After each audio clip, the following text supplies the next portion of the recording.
The views, thoughts, and opinions expressed on this show belong solely to Let's Talk TCI Real Estate and not that of Keller Williams TCI or any of its affiliates. Any action you take upon the information provided on this show is strictly at your own risk, and Let's Talk TCI Real Estate guests or hosts will not be liable for any losses and damages in connection with the use of the material. I am not an investment advisor, broker, or dealer.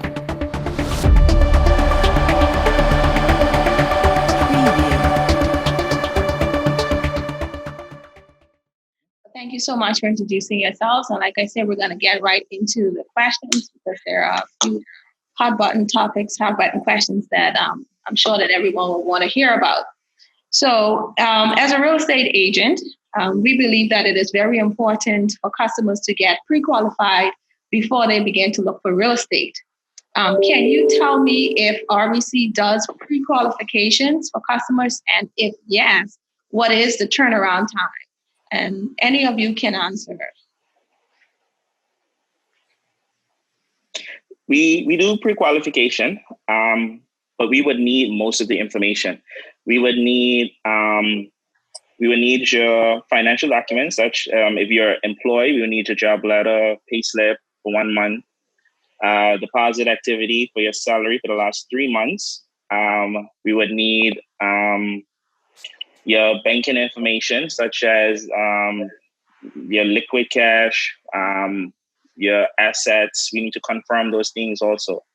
So we can do a pre-qualification, but it would be more of subject to the other rest of documents.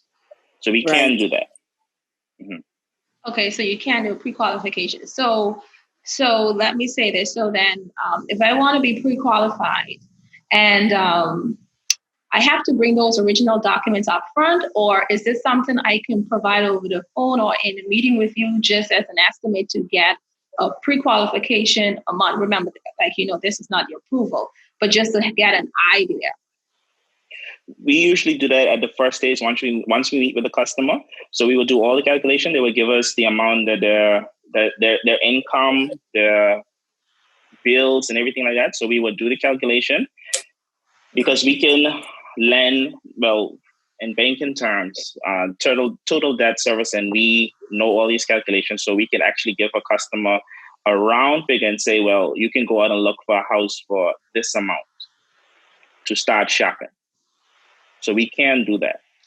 Okay, and so let me ask you also: is this something you you just verbally give, or is this something that is written that they can use to bring to just the us as a real estate specialist to be able to see, hey, I am pre-qualified for this amount? Normally, it's a verbal confirmation. A verbal confirmation that we normally give the clients. We don't normally give them a written confirmation to say that they're pre-approved. The only time they obtain a written confirmation is if we obtain a formal approval. Okay. Okay, that's good to know. So the other question I have, I guess I'll ask Coriano first. What is the difference between a loan and a mortgage? Well, an installment loan. We usually use that for the smaller items such as vehicle loans, vacation loans, furniture loans. They would usually have a higher interest rate. So the interest rate will be higher, the term will be shorter, because we don't usually make as much money on a smaller installment loan. So the interest rate would usually be higher and on a shorter term. Okay. And so what's the mortgage process then? What's the process for obtaining a mortgage? So someone have already been pre-qualified. Now, what is the next step in terms of getting that mortgage? The next steps would be the customer would bring in the rest of that. We have a mortgage checklist. So we would give the customer a mortgage checklist to obtain all documents on this checklist. Once they get all the documents, such as the preliminary agreement from you guys, to say what is the offer. You accepted the offer, subject to the bank financing. Once we get all those documents, we would submit those documents for the final approval. Once we get final approval, then we would issue the offer letter. We'd issue the offer letter. We would go to the lawyers. They would draft the charge documents. Customer would come and sign.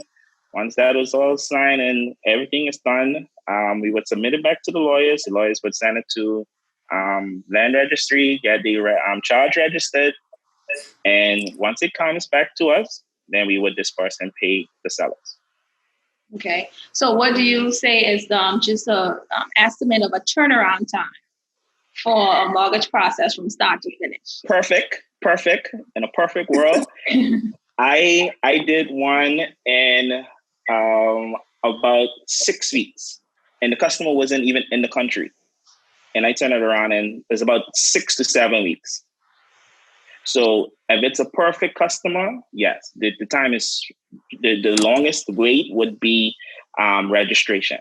But we don't, sometimes we don't even have to wait on registry as long as we get the confirmation that it's been logged and everything is clear.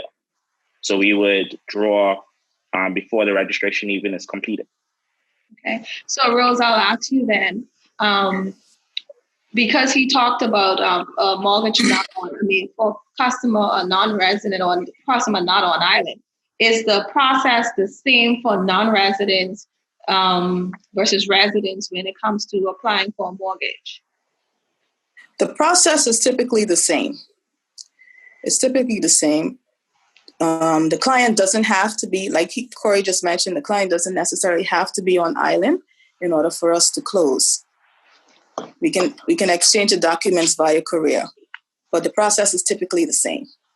Okay, so does the person have to be on island for the initial consultation to start moving forward on the mortgage? Is that necessary?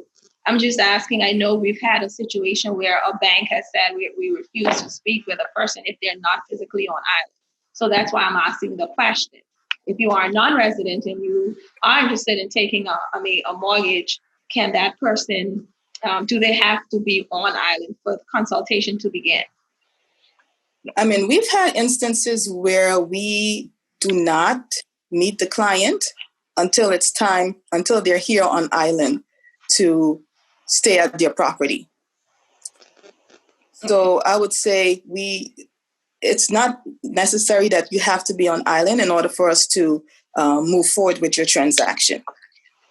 Okay. I had a transaction last year where I met with the client once through the whole process. He came on, he just walked in the bank. He was like, "Oh, I'm thinking about buying a property in the Turks and Caicos." So I just sat with him. He gave me his background. I gave him the list of everything. I told him what we were expected, what's the down payment and everything like that. And the next time I saw him was when he came back for vacation. The home was already purchased and everything. And that's the next time I saw him when he came back. So necessarily the customer don't really have to be on island. Okay. All right. So then let me ask you then, what is the deposit for a resident on island? When it comes to mortgage, what is their deposit they have to look for? What are the banking fees, the banking charges? Please explain that to us. Go ahead, Rose. For resident, it's normal. Residents, it's normally 20% that they're required to inject towards their purchase. The fees that normally comes with these types of transaction adds up to about 3.5%. Where you have 1% being the legal fees, 1% being the bank fee, 1.5 being the bank fee, and 1% being the stamp duty. So you're looking at 3.5% of the borrowing amount, not necessarily the purchase price. Okay. And in the event that they do not have the cash injection, can they use collateral? Yes, they can. If they have another property, we can do an equity takeout. So, but the thing about that, we would have to hold both properties. Okay, so can you explain for the, I'm glad you talked about equity takeout. Can you explain for the listeners what that means? Go ahead, Coriander. Okay. An equity takeout, we borrow against the value. So depending on what type of property it is, if it's a local person, we can go up to 80% of the value if they own the property for more than 5 years. Under 5 years, we would go by the purchase Based on the price, purchase or whether price, yeah. the purchase price would be the value. So we can go up to 80% of that. And the customer will be able to get those funds. And we would just hold the property. We would take a charge out on the property and hold it as collateral. However, if the property is just vacant land, we can only take up to about 65% of the value of the property, given that they've owned it for 5 years. Okay. All right. And just to go back a little bit, because we were talking about the deposits for residents, what is the deposit if you are non-resident on island wishing to take out a mortgage? It will be about 35%. 35%. 35%. Yeah. Okay. And over 2 million, it's 50%. 50%, yes. So yeah. Okay. So then let me ask, what are some of the challenges that you find when going through the mortgage process that you that we can learn from, so that customers wouldn't continue to make the same type of mistakes, or they can be better prepared, for pre-qualification and obtaining a mortgage. So let us know what are some of these challenges so we can learn from these challenges. One thing, be honest. Be as honest as you can with us. Because sometimes a customer wouldn't mention something to us and we would get so far into the application and discover something and it would create a problem. So if we know before, we would be able to, help the customer, guide the customer and tell them, okay, you must do this, this, this, and then you can come back to us. So Yes. we want the customer, first thing, please be honest with us. Whatever you're doing, be honest and open with us as much as you can, so we can help you. We, our jobs are giving solutions. We give solutions to customers. That's so our main question is, what do you want to accomplish? So once you tell us what you want to accomplish, we will figure out how, what tools you need, what things do you need to put in place in order to accomplish that. So we look at short-term goals, we look at long-term goals. We give customers, when a customer come in, they might come for something and they didn't know that they needed something else. So we do a very in-depth discovery of the client. We ask a lot of questions, so they can, speak to us. Okay. Do you have anything to add, Rose? Or yeah, and also when we normally give you a checklist. Bring all of the documents that we require on the checklist. Because sometimes you find that clients bring a job letter or the requirement is to bring 4 pay slips and they bring 2. And it's not just 4 pay slips, 4 consecutive pay slips and they bring you 2. That also causes a hindrance. So when we meet with the clients, we try to get it right the first time. So we explain to them basically what we're looking for, just to avoid any sort of delays or any hindrances in us processing their applications. Okay. So then, just say there may be some persons who are not able to purchase a property on their own. Can you help us to understand how they can get around this? Like, who can they partner with in order to borrow? And would something like this apply for both land parcel, and a home? Go, Rose. Now that's a very tricky, I wouldn't say tricky, but circumstances like those, we look at it on a case-to-case basis, okay. Right? Normally we don't encourage, as far as parents and children partnering on a loan, right? It's different if a spouse is partnering with the spouse. But as far as a parent getting a loan with their child, we normally don't encourage that for various reasons. However, if someone wants to get a loan and they have someone else that's partnering with them, both of them would have to be qualified for the loan on their own. Okay. We can't combine their income unless they are married or legally married. Okay. Another thing, we do accept guarantors, but it would have to be in a case where the guarantor would have to would be able to qualify for that loan. So we would do it. It would be just as if the guarantor is applying for the loan.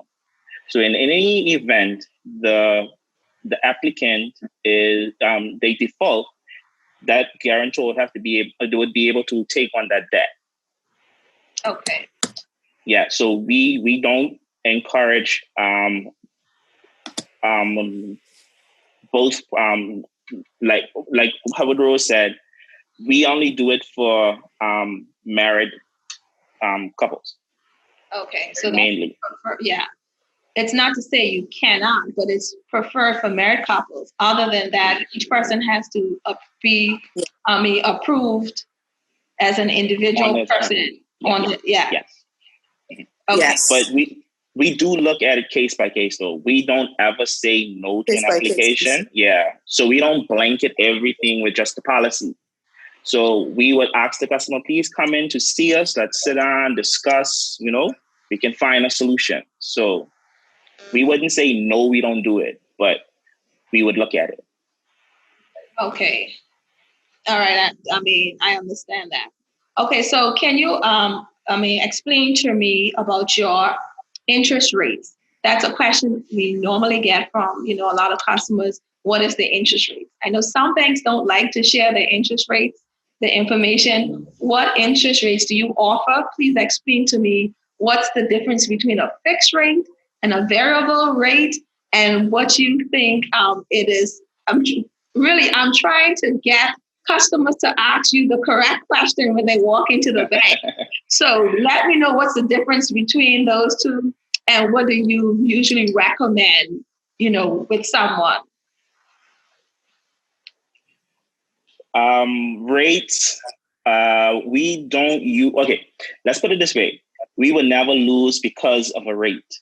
Okay. All our rates are negotiable. So like I was telling you earlier, we have to, when we're looking at the application, we have to see what a customer is bringing to the table. So in order to get something, like I told you before, even God himself said that for me to help you, you have to help yourself first. So we look at it the same way. For us to help you, you have to first show us that you're helping yourself. So with interest rates, it depends on the application itself. So we wouldn't be able to give you a rate upfront, but trust me, it's very competitive.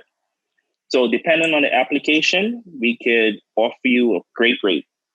We don't usually offer fixed rates. That would be also a conversation. So we don't offer it. We don't really offer a fixed rate. We only offer variable rates. Why don't you offer variable rates? I'm not sure. It always was that way. We always offered only variable rates, but fixed rates, it would have to be an excellent customer. It have to be the application have to make sense in order to offer a fixed rate. Okay, that's fair enough. Do you have any comments on that one, Rose? Yeah, because you got to understand that with fixed rate doesn't change. Right. And it's based on the term of your mortgage, the term, because you have the 3-year fixed term and then you have the 5-year fixed rate term. And so once you're tied to a fixed rate, you're tied to that rate. And if the rate goes down, you won't benefit as a customer because your rate would be fixed. And so you'd end up paying more interest as opposed to if you were on a variable rate where it would reflect should the rate go down. So the variable rate then is just dependent on the market at that particular time. Yes, it depends on the market. Like right now, the market is New York Prime is really, really low. So I think customers should take advantage of it now because New York Prime is at 3.25. So this is the lowest it's been in probably like 15 years or so. So just go ahead. You started to say something. No. Coriano was finishing. He could go ahead. Okay. Sorry. Yeah. Okay. So then I will. Well, my next question is then, do you guys lend on pre-construction properties? Not at this time. No. It would have to follow our construction guide. So we have a policy in place for construction. So it would have to follow the construction guide. Okay. So currently you are not lending on pre-construction. No, ma'am. Okay. But it's always a conversation. Just remember that part. We don't say no. It's always a conversation because say it's a customer that they're putting 50% into the construction. Mm-hmm. And they want to get the loan and, they want to get the rest of the money from us once construction is completed. We can do something like that or do it as an equity takeout. So it all depends. It's always a conversation. So we don't say no. Yeah, we wouldn't say no. So it depends on the situation. We can find a way to do it. Okay, so I'm going to ask, of course, I have so many other questions, but I'm going to ask this one last question, and then I'm going to take some questions from what I'm seeing on the Facebook going on. So let me ask you, with the price of real estate being more reasonable in the outer islands, as real estate agents, we are trying to get people to invest, north and middle, et cetera. Can you tell me about your lending process when it comes to the outer islands? Is this the same as Provo? Are your rates the same? What can we do to encourage people to invest on the outer islands? Tell me a little bit more about obtaining a mortgage there.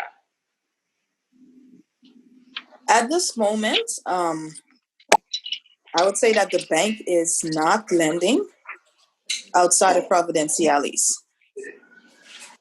Okay, when you said this moment, are you mean just because you're in COVID-19 or is it just a bank policy? It's a policy right now that we're not lending outside of Providenciales. It is something that they will relook in the future, but at this moment, they are not lending outside of Providenciales. Okay. I'm forced to ask why, but I wouldn't. So well, please tell us why aren't they lending outside of Providenciales? Because we don't have a physical presence there. We want to be able to be, if anything goes wrong, we want to be able to get up and go and visit that property. Because sometimes I had an application before where I had to go out and physically visit the property, take pictures of the property in order to explain something to the adjudicator. So if that property isn't on that island, we wouldn't be able to do stuff like that. So we want to be able to have a physical presence to wherever we land. So isn't that where the appraisal come in, where they will go out and take photos and report through that maze? Yeah, but then suppose something happened between the time that the person takes the picture, bring it to us, and something happened during that time. So we want to be able to be comfortable so we can drive out and go visit the property ourselves. Okay. All right. Just have a few questions here because it's already that time where we take some questions from the listening audience. Someone is asking about the application process for mortgages. They are saying that the applications are a bit difficult for filling out. Is there any comment you can give about that, or how do you go about dealing with the application with a customer when they come in, just to make sure it is easy to understand and easy to process? The customer Normally, go ahead. Go ahead, Rose. I was going to say, ahead, normally we basically complete the application based on the conversation we're having with the client. Because when we meet with the client, we complete the application at the same time. So we'd ask the client certain information that's on the application so that there isn't any sort of confusion once they get the application in front. Because technically that's what we do. We complete the application when we meet with the client. So we don't hand them a piece of paper and tell them to fill this out. No. We basically complete the application and allow them to go over the information, sign it, and give it back to us. Okay. So I'm not sure. Okay, so you started to say something, Mr. Lewis. Did you have anything to add to that, or was that? No, that's what it is. We fill out the application, so we basically just sit down with the client, ask them a whole lot of questions, have them speak to us, and we would fill out the application. Okay.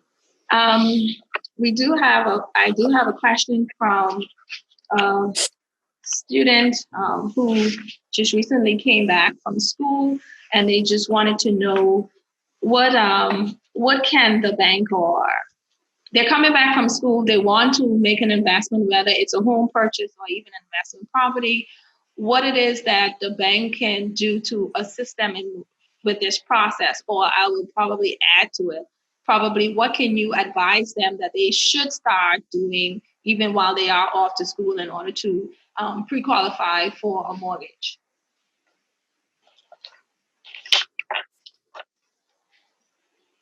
Rose? Pre-qualifying for a mortgage out of school. Just out of school, yeah. Getting a mortgage is a big commitment. It's a huge commitment. So normally when we meet with our newly graduates, we would give them advice as far as, first, come up with a savings plan. So you can show and demonstrate that, you're disciplined when it comes to your savings. And we would recommend that they start off with a credit card so that they can basically demonstrate to the bank that they have some sort of discipline when it comes to paying back a debt, because the bank looks at your credit history. Believe it or not, we look at your credit history as something as small as a credit card to determine whether or not you'd be able to manage something as big as a mortgage, because a mortgage is a longer term. The relationship is longer. So we want to make sure that the client that we're basically extending this mortgage to is able to repay the debt. Okay. As agreed. Okay.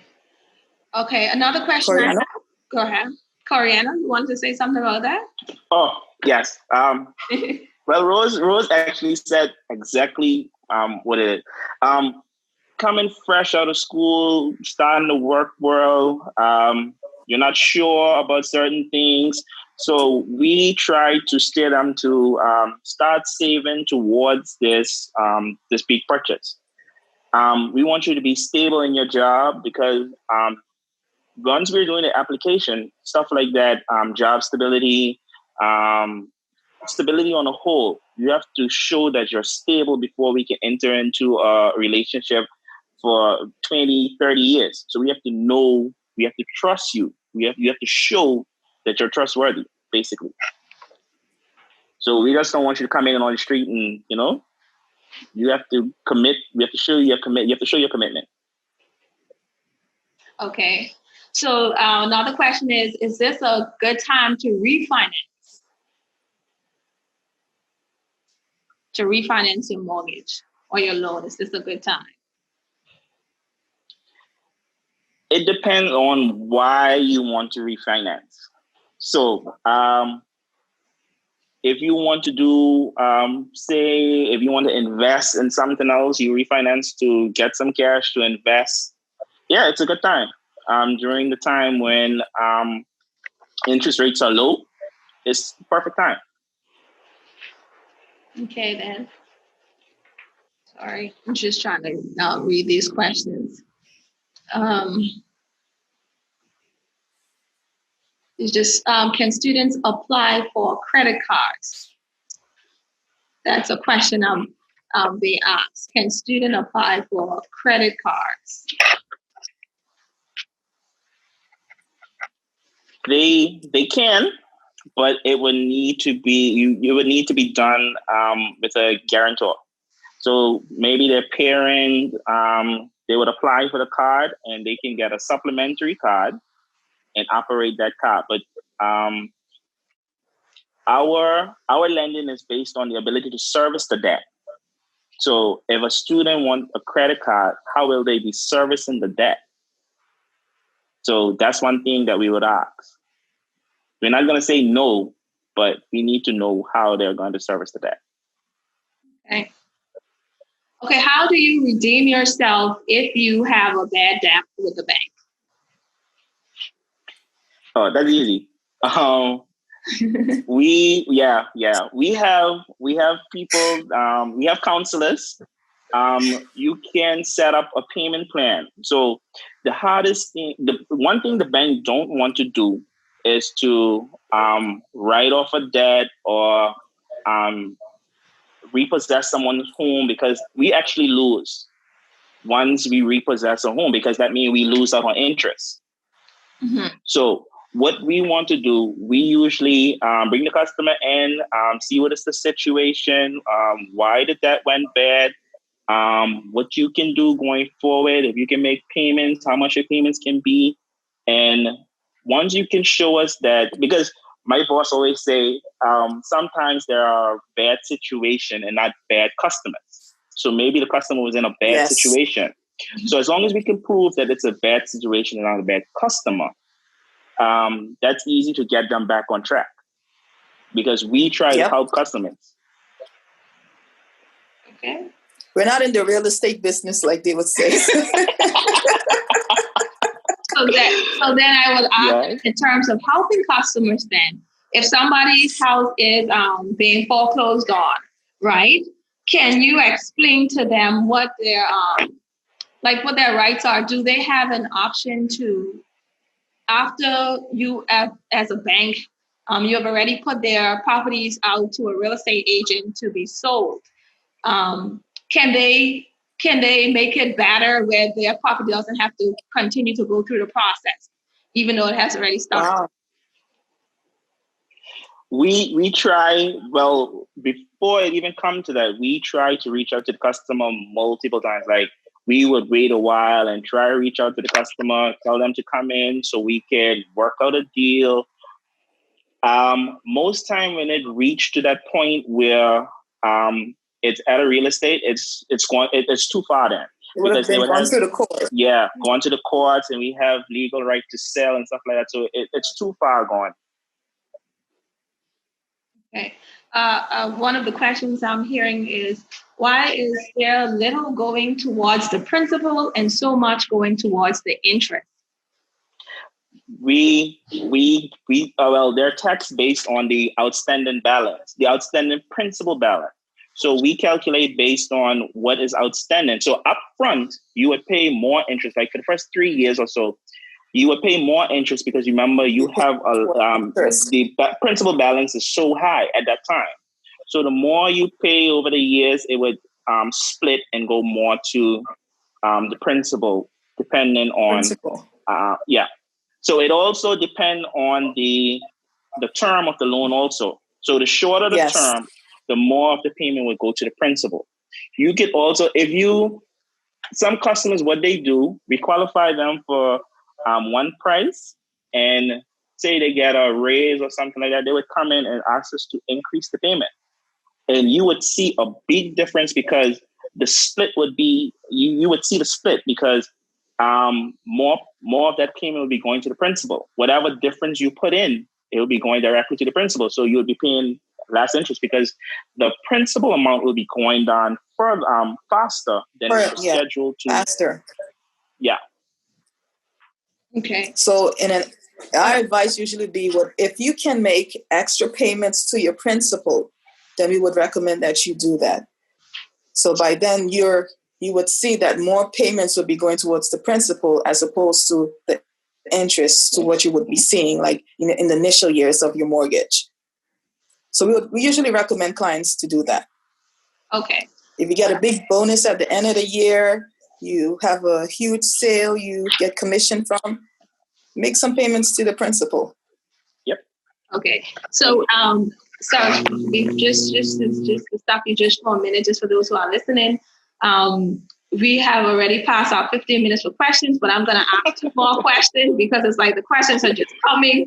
I'm just going to ask 2 more questions and then we're going to wrap it up. Okay. So if you are buying property and you intend to rent it, does the rental income comes towards you qualifying? Okay, when you say rent it, what do you mean? Short-term rentals or long-term rentals? Well, the person didn't specify, but please give me a clarification based on short-term and long-term. If it's short-term rentals, you would need to provide us with at least 3 years records in order for us to use that towards your debt, towards your calculations. Okay. So 3 years of continuous rental income, so we can look at the trends. Okay. And we don't use if it's long-term rentals. Projections. Go ahead. Yeah, go ahead. Oh, go ahead. We don't use prospective income. So if a customer wants to build 4 units, we're not going to use that as debt servicing. Okay. Yeah, we don't use prospective income. It has to be actual income. It has to be actual, and we have to confirm it for at least 6 months to show that you had this income for rental income for at least 6 months. So that would be supported by bank statement and lease agreements. Lease agreements, yes. And we would only use 50% of that rental income. Okay. Yeah. All right. This is another credit card question. Like I said, I was going to do just if I have 30,000 in RBC, am I qualified to get a credit card? So I guess basically they want to know what do they have to do to be qualified to get a credit card? It all depends. Like I said before, it's the ability to repay the debt. Right. You could have $100,000 in the bank, but you don't have a job. We wouldn't be able to give you a credit card because how are you going to future service the debt? So it all depends on your income. Okay. All right. And this last question I'm going to ask, even though, like I said, there are so many questions. We find, and this is from me as a real estate agent, just for clarity purposes. In doing real estate, we find that, of course, we have us as realtors, and then you have you guys as mortgage specialists. What can you do, or what can you do to make the process seem seamless for the customer? Because they're depending on us as a real estate agent, and they're depending on you. And I'll tell you the truth, there are a lot of times when we say to them, hey, do this, this, and this, go to your bank, let them do this, and then they come back and they say to us, call my mortgage specialist because I didn't really understand. What do you do as a specialist to help? What can you do to help this process? Because we both want to make it work. Well, with me, I actually hold my customer hand and walk them down the street. So I actually hold their hand, and once they come sit with me, by the time they leave, they'll be like, okay, I know exactly what to do, because what we try to do, whatever we say in the meeting, we would follow it up by an email just to confirm that the customer understands what we're talking about. So if they have any more questions, they will shoot us an email. Well, I didn't understand this part, and then we would clarify. We basically try to baby a customer, because everybody don't understand banking. Even with our jargons, we don't use banking jargons with customers either, because everybody wouldn't understand it. So we try to be clear, precise, and as clearly as we can with everything. Okay. So go ahead with this one last question. If you own a piece of land outright with no mortgage, does the bank offer any financing options for building the home on it? If so, yes. How much is required for the down payment? This is a non-resident who is asking. Non-resident? Okay. For for anyone, for non-resident, we can use up to 65% of the value of the land. Well, the purchase price, depending on the purchase price. So we can use up to 65% as the value. So that would go towards the injection. So we would use the price of the land plus the value to complete. So whatever the cost to complete construction, we add them two together and 65%. So whatever the 35% mark is, the customer will have to put in the difference to reach the 35% mark. Okay. You understand what I say? You understand what I said? Yes. Yeah. So the overall value would be land purchase value plus cost to construct the building. So that would be a total value. So we would do 65% of that total value. Okay. Mm-hmm. And you had said that non-resident. So the same question with the resident would be 80%. Okay. All right. So it would be the same thing. It would be 80% for residents. Plus, I forgot the contingency. So you would have to also put in an extra 10%. We hold a 10% in the event of cost overrun, because, with construction, suppose we have a hurricane, blow down something, or, it's a cost overrun for any event, we would hold that 10% in the event that there's a cost overrun. So you have two options. Once the construction is completed, once we get the certificate of occupancy, you can either put it towards your principal, or you can have it back. You can take it back if it's cash. Okay. So you have two options. There's just so many questions as you speak. It's just going on my mind. And I just remember I said that was the last question. Okay, but one last question. Do you need an attorney when you take out a mortgage to complete the process as the purchaser? The bank, I know you pay 1% or whatever the lawyer fee is to the bank. Does that customer also need an attorney to represent their interest? Yes. Okay. Yes, we normally recommend that they get an attorney because they need to get some legal advice around the security documents they'll be signing. So we would usually recommend that they get an attorney before they move forward with signing anything. And then also an attorney to represent them towards the purchase or construction. Okay. And I thought that was the final question. So I'm so excited about having both of you here with us today. I am sure that you've said a lot. You've given a lot of information. I'm sure that you've cleared up a lot of questions that persons may have had, because I could see the questions just coming and coming. So I think that today was a very informative session. And I'm going to give both of you just a quick minute just to share any comments or thoughts that you would like to share, any advice or tips that you want to give the listening audience towards anything mortgage purchases and about RBC Bank at this time. Start with you, Corian, and now we'll go to Rose. Saving is key. Saving is key. God. Saving is key. So my advice, make a plan, create a plan, budget. Budget is it's something, it would take you a long way. Sit down and plan what you're going to spend on what, how much you have for saving, save.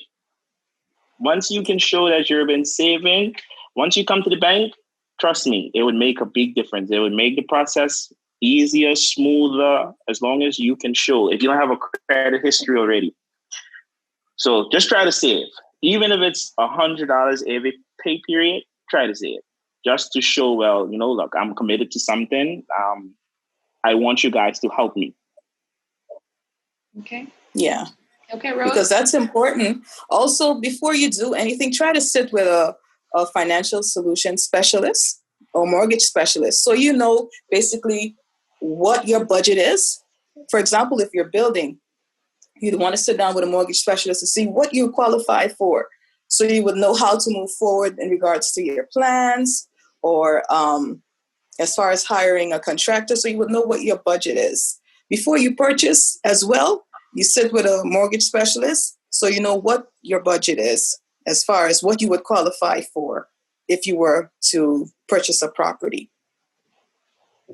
Okay. So because you're saying that, could you please share your contact information just in case we have persons, not just in case, because we know we do have persons out there who would like to sit with a mortgage specialist, would like to be pre-qualified and know what they can afford. Please share that with us at this time.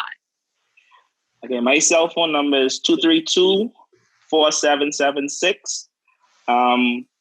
Sometimes I'll be in a meeting, so if you don't reach me on the first call, you can shoot me a text, and as soon as I finish, I'll get back to you. I try to call everybody back. So if you can't get me on the first call, just shoot me a text, and I will try to get back to you. My email address, it's KORIANO.LEWIS@rbc.com. So that's 232-4776. Okay, Rose? Mine is 232-3425. And my email address is rose.hall@rbc.com. Okay, well, thank you so much, both of you. We've gone over our time just a bit, but if you leave it up to me, I'll ask you questions all day. But I think that, I'm saying that the show, I believe it was very informative. I believe that a lot of people were able to get a lot of things cleared up because mortgages are very big, especially with the local population when it comes to purchasing a property. You know, we are dependent most times on a mortgage. And so this is information that is very important to us. And I'm hoping that, we can get more. I'm sure we will get a lot of feedback and a lot of persons will be contacting you so that you are able to steer them in the right direction as to being able to obtain a mortgage. Thank you so much for your time. We appreciate it very much. All right. And just before I end the show, I just want to again thank the listening audience for tuning in. I just also want to tell everyone, please tune in next week. We are going to be talking about property valuations. Any questions you may have, feel free to send it to me in advance. And otherwise, tune in and share your questions and comments. And also, I want to remind others that this show today is sponsored by Sonny's Taxi Services. And I do appreciate his sponsorship. So until next week, stay safe and stay blessed. Have a good afternoon. Thank you.